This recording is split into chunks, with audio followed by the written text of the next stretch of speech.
त्या ठिकाणी आमच्या शेतकऱ्यांकरता वेदर अपडेट देण्याकरता जी व्यवस्था आहे ती व्यवस्था आपण उभी करू शकतो आणि त्यांना वातावरणातल्या बदलाचा जो परिणाम होतोय त्या संदर्भातले अलर्ट्स हे कितीतरी आधी आपण देऊ शकतो जेणेकरून ते आपलं नुकसान टाळू शकतात। एवढंच नाही तर आता नुकतंच आपण नागपूरच्या सातनवरीला स्मार्ट विलेज तयार केलं। इंटरनेट ऑफ थिंग्स आणि आर्टिफिशियल इंटेलिजन्सचा उपयोग करून त्या ठिकाणी आपली जी शेती आहे ती देखील स्मार्ट केली, सर्व प्रकारच्या व्यवस्था स्मार्ट केल्या। हे का शक्य होतं? हे शक्य होतं कनेक्टिव्हिटीमुळे। शेतकऱ्याच्या जीवनामध्ये जर परिणामकारक बदल करायचा असेल तरी देखील कनेक्टिव्हिटी हवी, उद्योग आणायचा असेल तरी देखील कनेक्टिव्हिटी हवी, मार्केट ॲक्सेस हवा असेल तरी देखील कनेक्टिव्हिटी हवी। त्यामुळे एक कनेक्टिव्हिटी ही संपूर्ण व्यवस्थेला बदलते आणि त्या व्यवस्थेमध्ये पारदर्शिता देखील आणते। याचं कारण काय आहे तर तंत्रज्ञानाचा सगळ्यात मोठा फायदा असा आहे, एखाद्या व्यक्तीला जेव्हा तुम्ही एखादी गोष्ट मागता त्यावेळी ती व्यक्ती तुम्ही श्रीमंत आहे की गरीब आहे पाहू शकतो, तुमची जात पात भाषा धर्म पाहू शकतो, पण तंत्रज्ञान व्यक्ती बघत नाही, त्याचा जात धर्म बघत नाही, तो गरीब आहे की श्रीमंत आहे बघत नाही।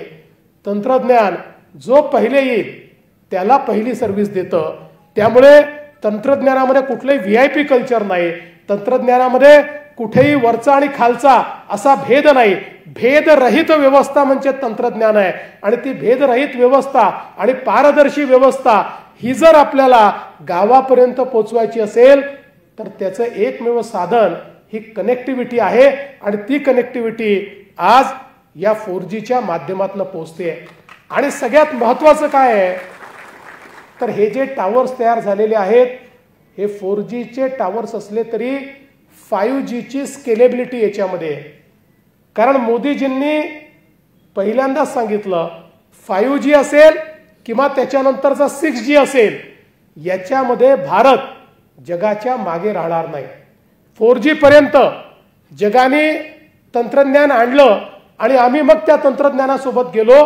आता तंत्रज्ञान आणणारे आम्ही असणार आहोत, त्यामुळे जगाच्या एक पाऊल पुढे आम्हाला जायचंय हे आमच्या प्रधानमंत्री मोदयांनी सांगितलं आणि आज त्याच दिशेने आपला देश चाललेला आहे।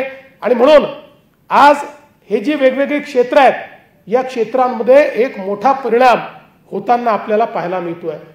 महाराष्ट्रामध्ये आपल्या सरकारने निर्णय घेतला, ज्या नागरिकांना वेगवेगळ्या विभागातनं 1100 सेवा आपण देतो या सगळ्या सेवा आपण ऑनलाईन उपलब्ध करून देतो आणि हळूहळू या सगळ्या सेवा व्हॉट्सॲपवर देखील उपलब्ध करून देतो। कोणालाही सरकारच्या कार्यालयामध्ये जाण्याची आवश्यकताच पडू नये, लोकांना आपल्या मोबाईलवरनं सगळ्या सेवा घेता आल्या पाहिजे ही व्यवस्था आपण उभी करतोय।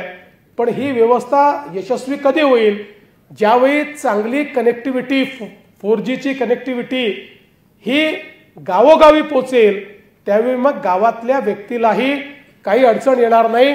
त्याला जी सेवा पाहिजे त्याकरता ग्रामपंचायतच्याही कार्यालयात जायची आवश्यकता नाही आहे, तालुक्यालाही जायची आवश्यकता नाही आहे, आपल्या मोबाईलवर सगळ्या सेवा तो प्राप्त करू शकेल।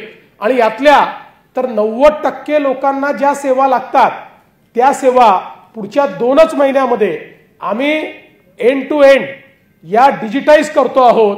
म्हणजे त्यातनं होणार असं आहे की एखाद्याने एखाद्या सेवेकरता अप्लाय केला तर त्याची फाईल कोणाच्या टेबलवर आहे हे देखील त्याला पाहता येईल आणि वेळेमध्ये ती सेवा त्याला प्राप्त झाली की नाही हे त्याला त्याच्या मोबाईलवरच कळेल आणि झाली नाही तर त्या अधिकाऱ्याला फाईन करा अशा प्रकारचा अर्ज देखील त्याला देता येईल। अशा प्रकारची व्यवस्था आता महाराष्ट्रामध्ये आपण उभी करतो आहोत।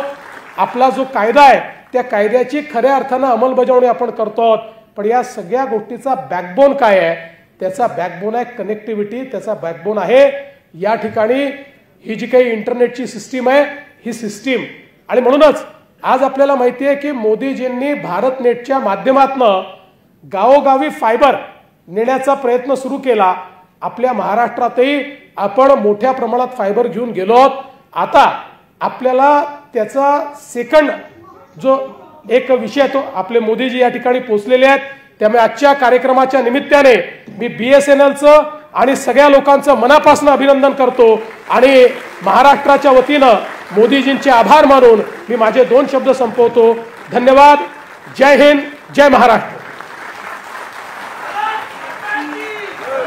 धन्यवाद. आपल्या आश्वासन विचार